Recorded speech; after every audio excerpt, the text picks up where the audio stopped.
chose nous arrive tous les jours.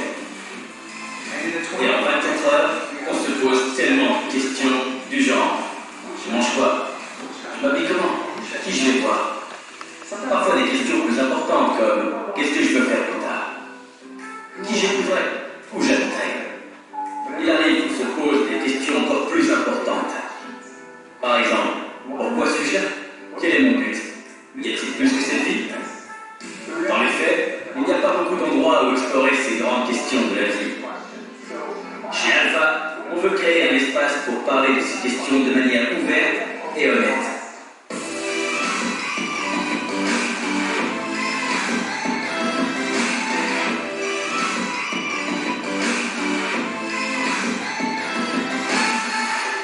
Dans chaque cœur, il y a un réservoir à bonheur qu'on essaie constamment de remplir.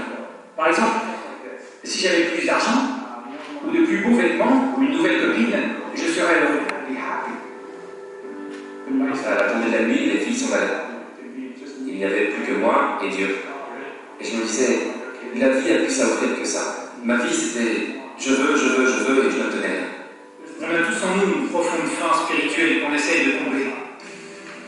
Ayant grandi dans une famille athée, je n'étais pas prêt à accepter ce qu'il disait. Je lui disais, c'est vraiment arrivé, quelles sont les preuves?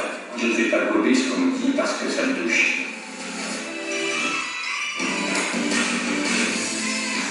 Il te reste en moyenne 570 000 heures à vivre. On veut t'inviter à en passer moins de 24 avec nous à Alpha.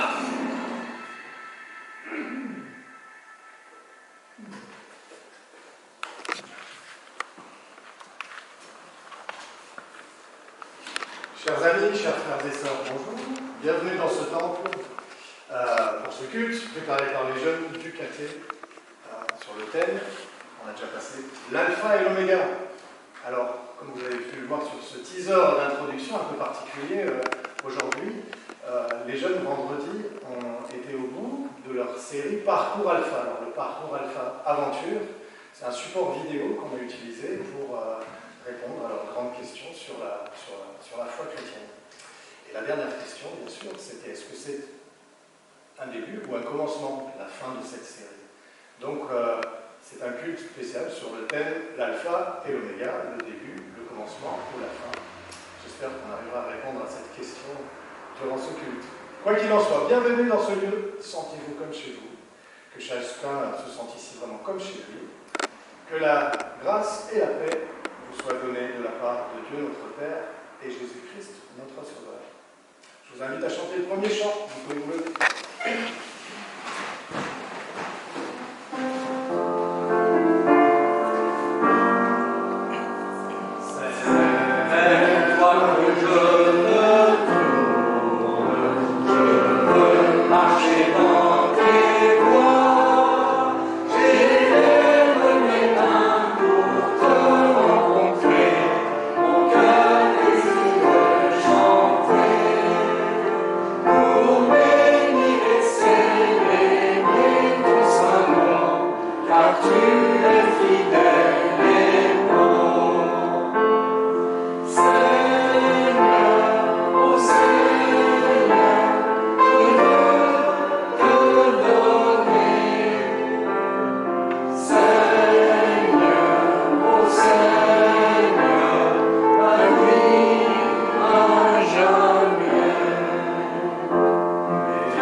Ô Dieu notre Père, source de tous les biens, tu nous as accordé ta grâce tout au long des années de notre vie.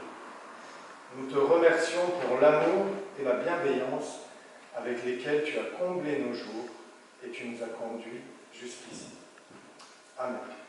Je vous propose de chanter votre reconnaissance avec ce chant que vous connaissez bien maintenant. Venez le célébrer.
Cette marque nous représente toi et moi, ta vie et la mienne.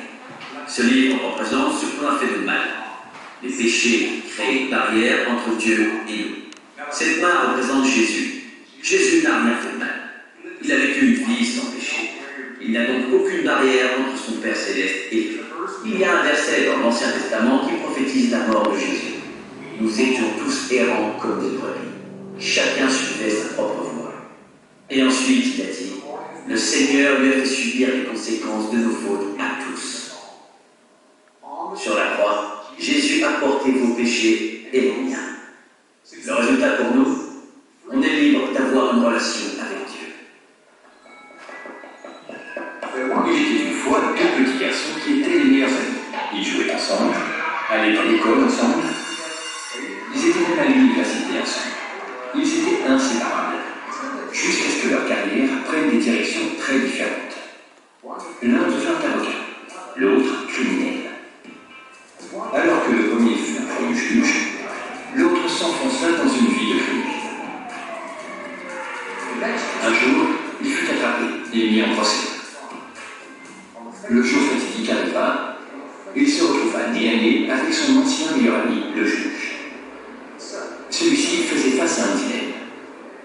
Il aimait son ami, mais devait rendre justice. Il choisit alors la sanction appropriée au crime. Il s'agissait d'une lourde amende. Une amende que son ami ne pourrait en aucun cas payer. Puis, le juge retira sa robe, descendit de l'estrade, alla voir son ami, et lui signa un chèque du montant de l'amende, afin de la payer lui-même. Ce que Jésus a fait pour nous est encore plus stupéfiant que ce qu'a fait le juge pour son ami. La dette était bien plus grande, c'était celle du péché. Et l'amour dont il a fait preuve était bien plus grand, parce que ça lui a coûté la vie. Et le résultat est encore plus conséquent. Le pardon total est devenu accessible à toi et moi. Dieu est mort pour toi, et par la croix, tu es invité à une relation avec Dieu. Quand j'ai compris tout ça, quand je l'ai vécu, ça a complètement changé ma vie. Et ça peut aussi changer la tienne.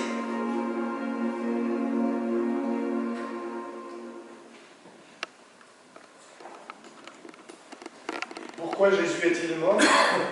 C'est l'une des questions à laquelle justement on a essayé de répondre dans ces parcours alpha. La Bible est claire à ce sujet. Je vous invite à vous lever pour recevoir le pardon de Dieu en Jésus-Christ. Car Dieu a tant aimé le monde qu'il a donné son Fils unique, afin que quiconque croit en lui ne périsse point, mais qu'il ait la vie éternelle. Et la vie éternelle, ça commence maintenant. Amen. Amen. Merci. Je vous invite à prendre le prochain chant.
Alors pour ce culte sur le thème de l'alpha et de l'oméga, du commencement et de la fin, j'ai d'abord choisi un psaume. Vous savez, le livre des psaumes, c'est pas compliqué. Quand vous ouvrez la Bible, une Bible, hop, en général, vous l'ouvrez au milieu et vous tombez sur le livre des psaumes. Il y en a 150. Alors parmi les 150, il fallait bien en choisir un, mais pas tous les livres. J'ai choisi le psaume 121 et c'est vraiment un psaume qui accompagne, je crois, tous les croyants depuis le commencement jusqu'à la fin de la vie.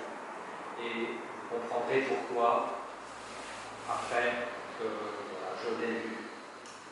Cantique des montées, ça veut dire qu'on prenait cette prière ou ce chant, c'était un chant, pour monter vers le temple de Jérusalem. Je lève mes yeux vers les montagnes. D'où me viendra le secours? Le secours me vient de l'Éternel qui a fait le ciel et la terre. Il ne permettra pas que ton pied chancelle.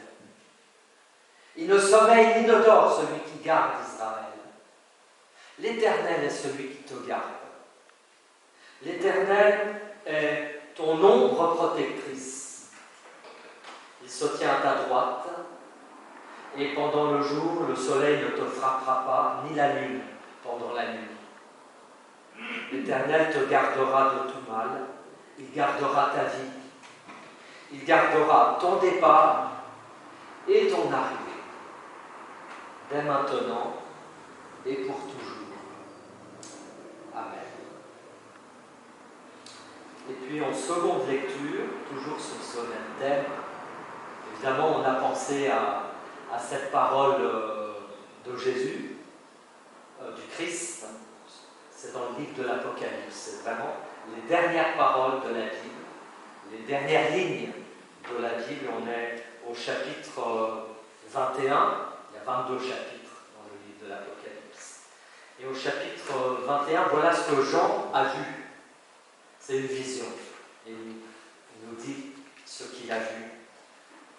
Et je vis un nouveau ciel et une nouvelle terre, car le premier ciel et la première terre avaient disparu, et la mer n'était plus.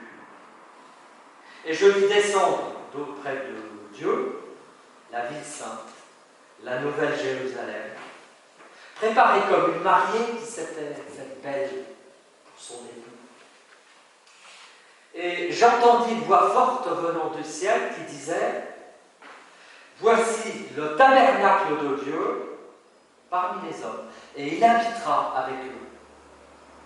Et ils seront son peuple, et Dieu lui-même sera avec eux.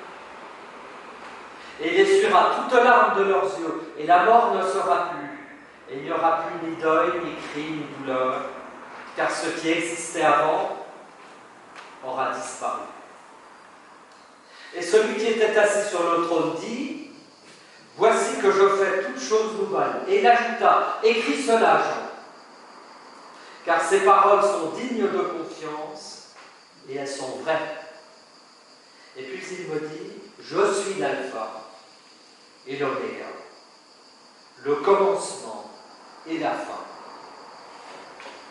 À celui qui a soif, je donnerai à boire gratuitement de la source de l'eau vive. Je suis celui qui suis. Je suis, j'ai été, et je serai. Amen.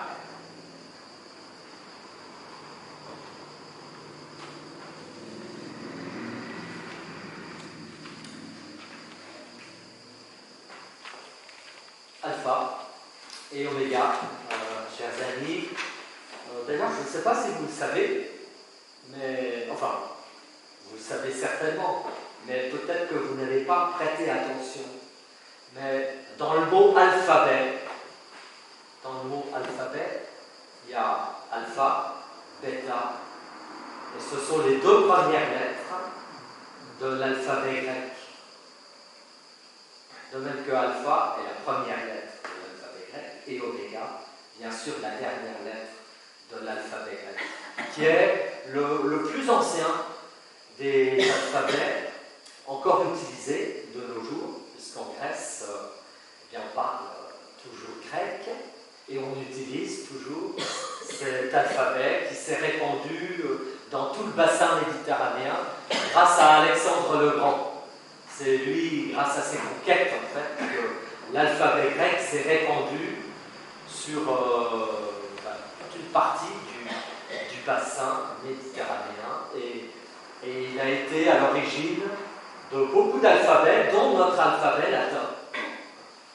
Et c'est pourquoi on utilise aussi, et là je vais vous interroger, quelques lettres de l'alphabet grec en mathématiques. Non. Alors, est-ce que Luc, On va remplacer delta comme symbole mathématique, ou comme symbole scientifique, il y en a d'autres. Pi. Sigma.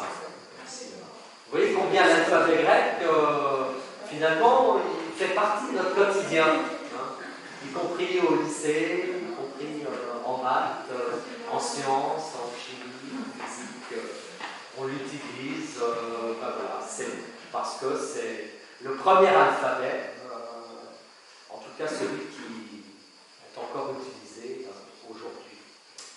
Donc alpha, vous l'avez compris, c'est la première lettre de l'alphabet grec, et puis oméga, c'est la dernière. Et alpha, Frédéric l'a dit, c'est aussi le nom du parcours alpha, c'est-à-dire du parcours catéchétique que nous avons fait grâce à ces vidéos qui posent tout un tas de questions. Vous les avez entendues. Alors, il y en a une, la première, c'est qu'est-ce qu'on mange? Bon, ça, c'est vrai que c'est une question qui revenait souvent au catéchisme, quand on faisait un goûter ou une soirée. Alors, qui apporte quoi la prochaine fois? Alors, j'apporte une pizza, je fais le gâteau, j'apporte des pop-corn, j'apporte du coca. Enfin, voilà, vous imaginez la liste qui peut être très très nombreuse. Vous avez oublié de poser des questions. Oui, après. Et puis, alpha et oméga, c'est pas seulement, bien sûr, vous l'avez compris, la première et la dernière lettre de l'alphabet. Alpha, c'est le commencement, et puis oméga, c'est la fin. Au commencement, Dieu créa le monde. Il est là, au commencement, et puis il sera là aussi à la fin. Et puis, comme c'est la fin de l'année, on peut imaginer qu'il est bien sûr avec nous, aujourd'hui, plus particulièrement. Et dans le texte de l'Apocalypse que nous avons lu, c'est Jésus-Christ qui se dit l'alpha et l'oméga. Et si vous êtes un peu versé dans le livre de l'Apocalypse, vous savez qu'au début, parce que là c'était à la fin du livre de l'Apocalypse, au début du livre de l'Apocalypse, Jean nous dit que c'est Dieu qui est l'alpha et l'oméga.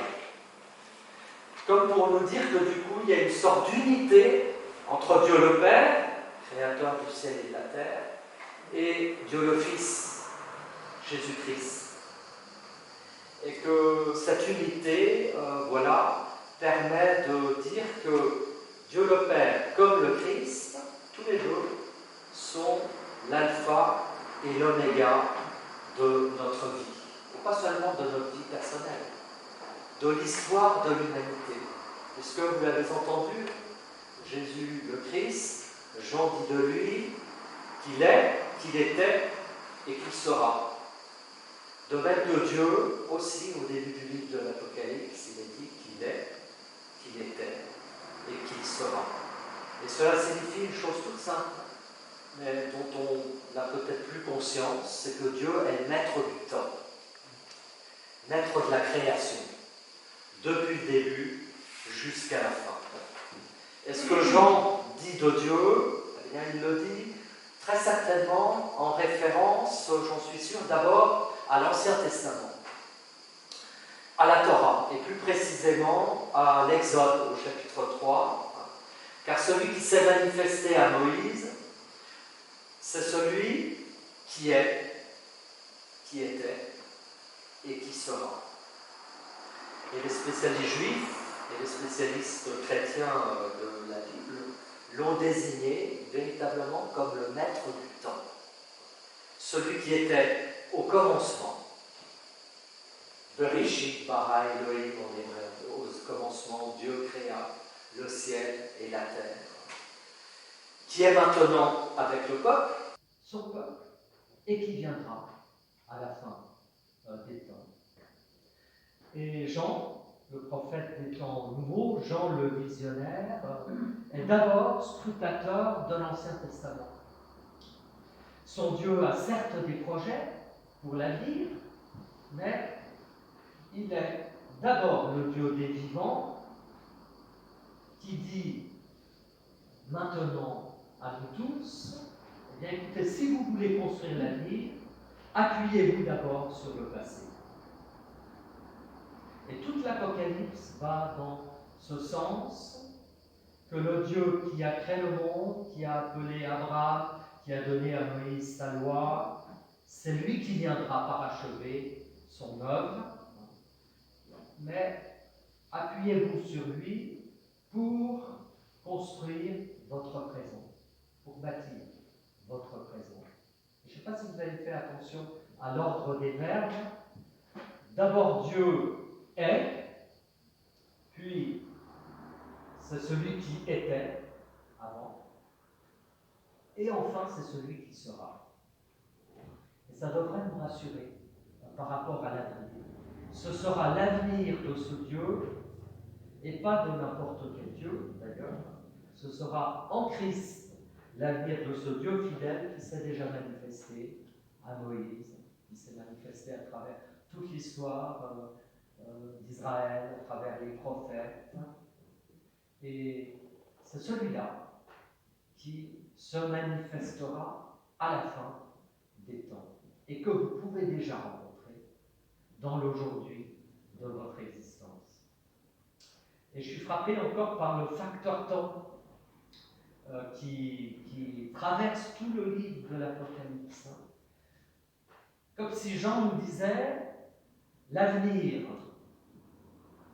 est non pas seulement entre les mains des hommes, bien sûr qu'il est aussi entre les mains des hommes. Et on sait que si on veut que notre planète aille mieux, sans doute sur le plan climatique, eh bien, il faut faire quelque chose. Mais l'avenir est aussi entre les mains de Dieu. Le passé aussi l'était, le présent l'est. Alors pourquoi est-ce que l'avenir ne serait pas aussi entre les mains de Dieu? Voilà ce que Jean essaie de nous dire. Il nous dit que la totalité du temps relève de Dieu et du Christ. Car le Christ, je ne sais pas si vous l'avez remarqué, mais lui aussi, Jean le situe par rapport au temps. Et si vous lisez le livre de l'Apocalypse, vous verrez que Jean lui donne différents titres. Il parle du Christ en disant le témoin fidèle, c'est-à-dire le Christ du passé, fidèle au projet de Dieu, qui sous Ponce Pilate a donné sa vie pour nous, pour témoigner de la vérité, pour témoigner de l'amour, de la grâce pour Dieu. Il l'appelle le premier-né d'entre les morts, c'est-à-dire qu'il est maintenant le ressuscité, le Seigneur de l'Église, le chef de l'Église, le berger qui conduit l'Église, présent au milieu de son Église. Et enfin, Jean nous dit qu'il est souvent le prince de la paix. C'est comme ça qu'il l'appelle. Il est attendu comme le prince de la paix et le prince de la terre pour le jour de son retour. Et cette paix, on peut l'espérer, on peut la prier aussi, on peut prier pour la paix, on doit même prier pour la paix dans nos communautés aussi, pour qu'on vive bien les uns avec les autres, et puis pour la paix aussi entre les nations, en particulier quand la guerre est à nos portes. Et comme pour Dieu, ce n'est pas donc l'avenir qui compte, mais c'est vraiment le présent qui doit être comme habité par l'espérance de Dieu. C'est pourquoi nous n'avons plus peur, mais on est comme aspiré par cette espérance qui nous maintient debout en dépit de toutes les difficultés, de tous les soucis, de toutes les peines, de tous les deuils que nous pouvons rencontrer. Et voilà, c'est ce que Jean nous dit. Jean, le prophète, voit l'avenir, il l'annonce, mais il en parle au présent. Et voilà ce que Jean voit dans sa vision pleine d'une vraie lumière, qui n'est pas du tout semblable aux lumières artificielles de nos vies, aux lumières de nos néons. Il voit ce que nous ne voyons pas encore, ce que nous avons beaucoup de mal à voir, parce que nos yeux sont comme empêchés de voir que le monde a un avenir et qu'il n'est pas foutu, comme on dit vulgairement. Il n'est pas foutu. De même que peut-être que les églises se vident, mais les églises ne sont pas foutues non plus. C'est-à-dire qu'il y a comme un avenir pour et l'Église, et pour le monde, et pour la création qui est toujours devant nous. Et c'est ça que Jean voit en promesse. En promesse. Et non seulement il voit, mais vous l'avez remarqué, il entend une voix nouvelle qui lui dit eh bien, je suis l'alpha et l'oméga, le commencement et la fin.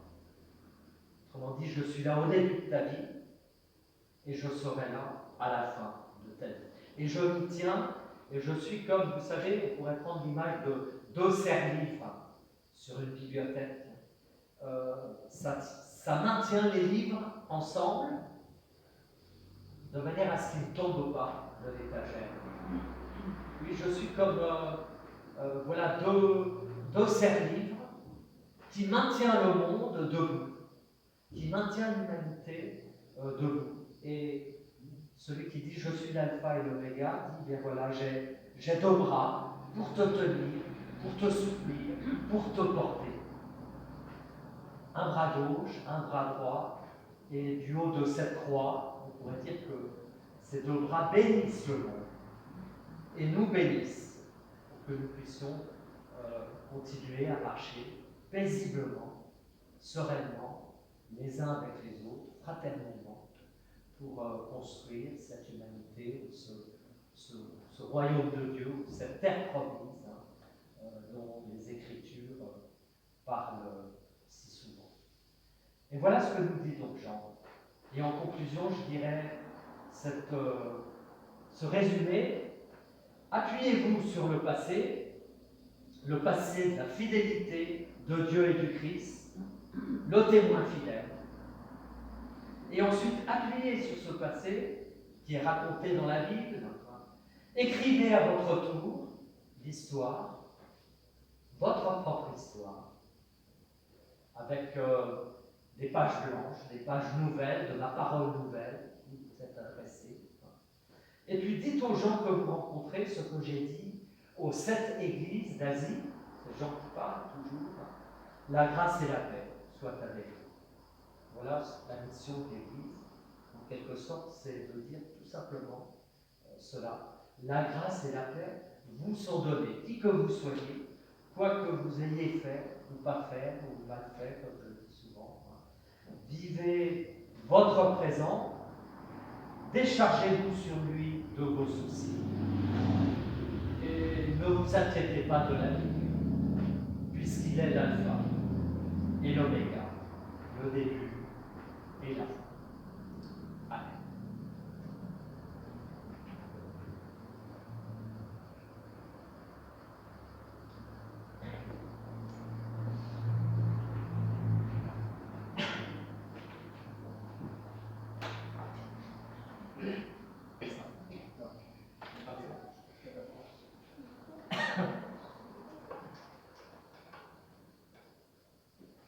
Regarde un petit peu plus loin peut-être.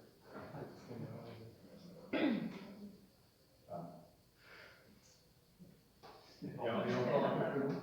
C'est l'improvisation. Une note est très belle. Il manque un chant. Il manque un chant. Alors on va le chanter. Ouais, c'était mon oncle maintenant.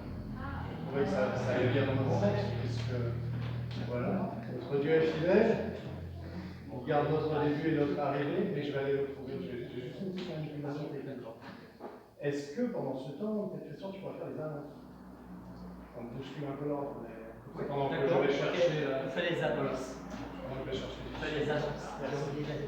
Oui, oui, voilà, double la fête, mais je vais le faire.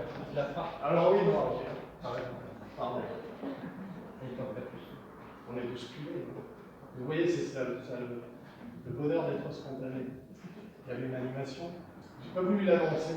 J'ai fait un peu exprès puisque c'est le dernier culte de Christian en tant que pasteur de grâce dans ce temple. J'espère qu'il viendra en parler, bien sûr. Vous connaissez maintenant notre petit jeu. Les jeunes lui ont imposé 2 mots à placer dans sa prédication. Des mots un peu incongrues. Ah, voilà, il faut faire appel à votre mémoire. Est-ce qu'il y a des mots qui vous ont semblé un peu hors contexte?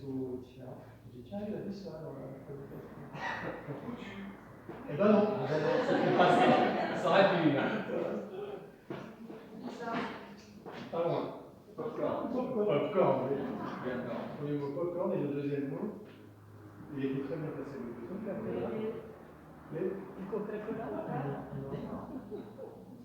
À la fin. C'était les néons. Voilà. Bravo Christian.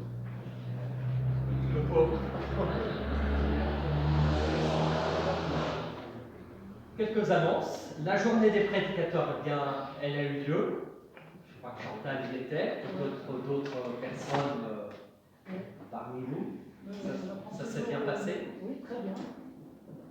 donc la journée des prédicateurs organisée par le consistoire à Nice.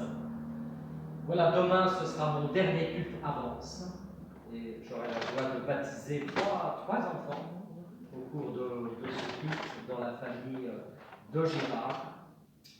Et puis, sachez aussi que Constance nous a fait un petit calendrier de l'été, un petit flyer avec les dates des cultes pour juillet et août, avec l'annonce du Café Théo qui aura lieu le 12 juillet à Torrent l'après-midi. Et puis aussi les partages d'un soir d'été avance. C'est un apéritif dînatoire après certains cultes du samedi.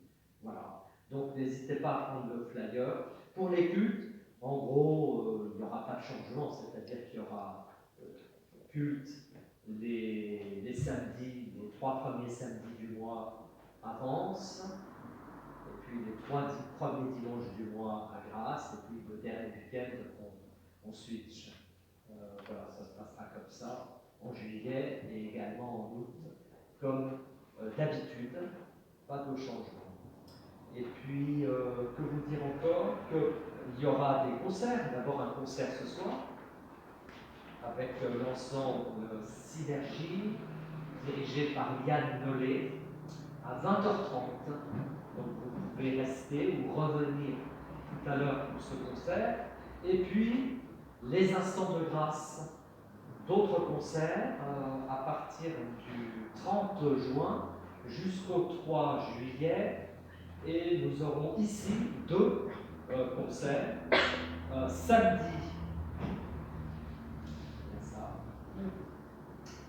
samedi 2 juillet à 11h30 et dimanche 3 juillet à 11h30 également. Donc 2 concerts avec le trio à cordes et puis récital alto piano. De toute façon, vous avez tout le programme des instants de grâce là aussi qui vous attend. Et ici à la chapelle, l'entrée est libre mais la sortie est payante. Libre participation aux frais. J'ai encore quelque chose. Je peux faire la pub. Viens devant pour qu'on puisse te voir à la vidéo. Voilà, vous connaissez ça? C'est le journal échange. Voilà, c'est pour vous dire que pendant l'été, il y a toujours le journal échange. Et c'est le journal régional protestant, donc de Marseille jusqu'à Menton. Et vous saurez tout sur la vie des paroisses dans notre région. Et en particulier, si vous voulez savoir l'année prochaine ce que fait Christian Barbieri, ben vous saurez tout si vous lisez la Bible. Vous le trouverez. Donc, vous ne l'oublierez pas. Voilà. Et puis, il y a des articles d'actualité. Le premier, c'est au pays de Luther. On nous rappelle que voilà, Luther est notre ancêtre, notre père spirituel. Ensuite, un sujet de spiritualité, l'Ecclésiaste, penseur de l'éphémère. On nous a parlé du temps, de l'immensité du temps, de l'Ecclésiaste, c'est le moment présent. Et ce sera aussi le thème du Café Théo, puisque le pasteur Thibault de la Ruelle de Nice animera le Café Théo à Torrent sur le livre de l'Ecclésiaste, qu'on appelle aussi Coëlette. Enfin, bon, moi j'ai toujours un grand plaisir à lire Échange, et je vous conseille de vous abonner, ce n'est que 30 € par an, c'est pas grand chose, et c'est passionnant. Voilà.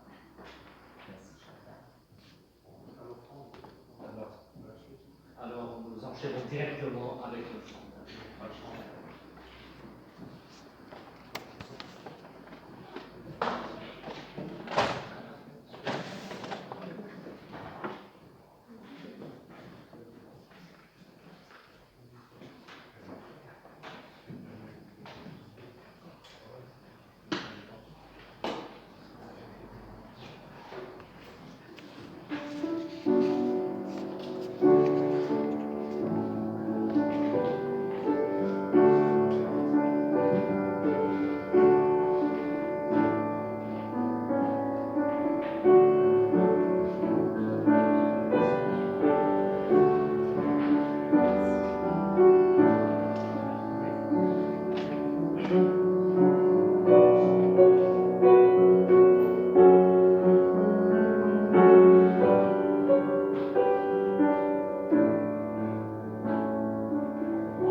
Prions. Dans notre Dieu, Père très bon, de qui vient tout réconfort, toi qui es au plus haut des cieux et qui prends soin de notre terre, nous t'en prions, regarde avec bonté ton Église et répands largement ton esprit d'amour sur cette assemblée. Nous t'en prions, fortifie notre foi pour qu'elle reprenne souffle à l'Évangile, pour qu'elle s'ouvre à la lumière de celui qui est l'alpha et l'oméga, le ressuscité, le témoin fidèle. Nous t'en prions aussi, renouvelle notre espérance pour que nous vivions l'avenir avec confiance, avec le vrai désir de te servir et que nous allions ainsi avec courage sur les chemins du monde, dans la liberté que donne l'Évangile. Oui, que chacun soit animé aussi par l'esprit de service, l'esprit de témoignage, que nous puissions te servir là où tu nous as placés. Et toi qui connais nos espoirs, toi qui connais nos craintes, nous voulons aussi te demander de poser un regard bienveillant sur cette communauté de grâce au moment où son pasteur la quitte. Nous savons que tu l'accompagnes. Qu'il y ait un pasteur ou qu'il n'y ait pas de pasteur, tu es celui qui conduit toutes choses.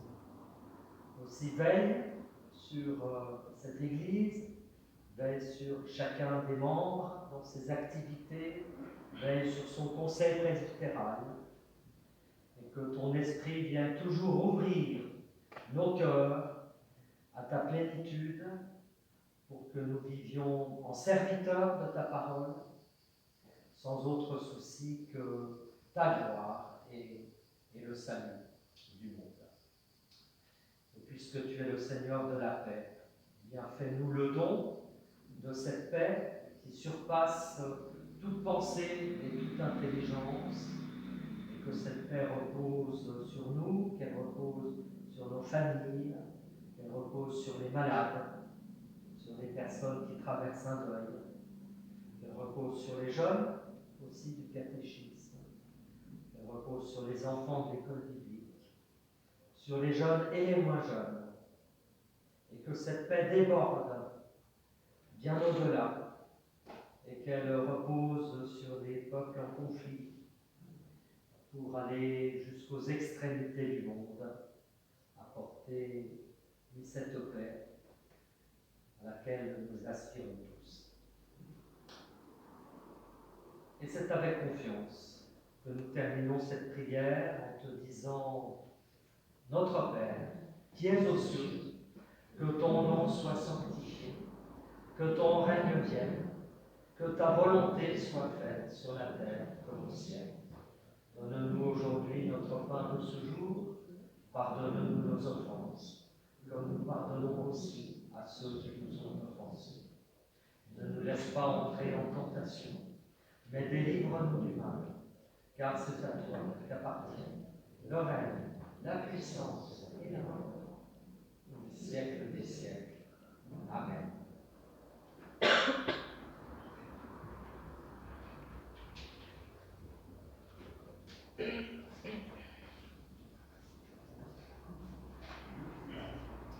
Chers amis, ce culte touche à sa fin. Un grand merci à tous ceux qui ont participé. Merci spécialement aux jeunes, oui, c'est marrant.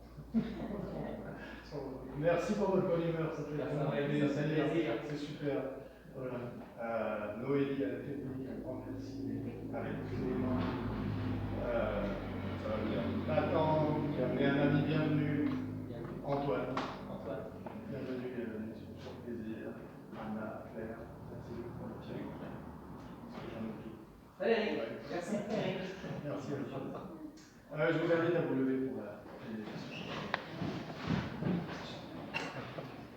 Recevez la bénédiction du Seigneur. Que la paix de Dieu, qui surpasse toute intelligence, garde vos cœurs et vos pensées dans le Christ Jésus. Amen. Bonne soirée, rentrez bien. Juste avant, un dernier chant que j'ai toujours l'habitude d'oublier. Fidèle à moi-même, chaîne d'amour.